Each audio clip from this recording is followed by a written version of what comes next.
Gray by G.E. Perlin. Part 1. The Awareness.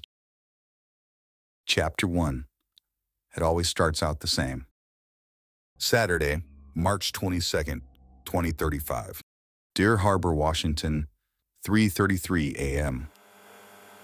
Brilliant streaking colors cross the bridge between sleep and consciousness, a buzzing sound with intermittent clicks that get continuously louder, followed by a thunderous bang that jolts me awake. It almost sounds as if the bang is generated in here, in my room. That's an unsettling thought. Sleep has become a mistress of the night whose effects now rarely seduce me, the sleepless hours waxing long into the morning. This morning was no different. I awoke to what sounded like a heavy fist striking hard against the computer desk in my room.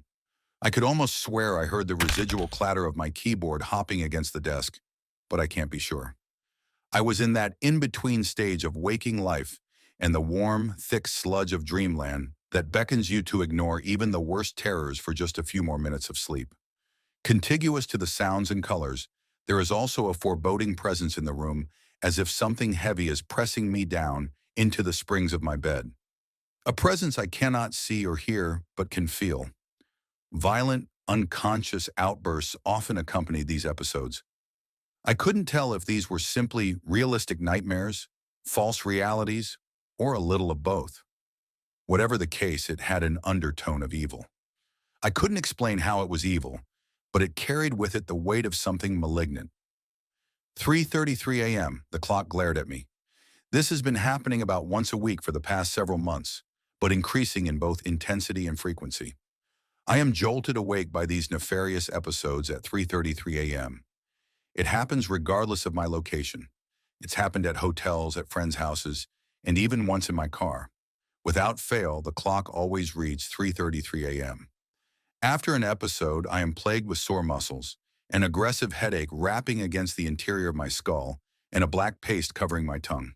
The taste of rotten eggs mixed with a hint of gasoline lingers for hours after. I've come to refer to it as morning death. Rather than acknowledge the strange things that were happening to me, I chose to ignore them, of course. For a time, I shrugged it off and behaved like most other humans, working, playing, and the occasional party. But I was living in denial. Something was terribly wrong in my life, at least the unconscious part of it. But I forced myself to accept it and rationalize it in my waking reality. I tried to ignore it, but that was becoming increasingly more difficult, especially with my girlfriend's insistence that I deal with it through therapy. What I didn't know then was just how terrifying and life-changing all of this would turn out. Truth, at least in my experience, is more frightening than fiction.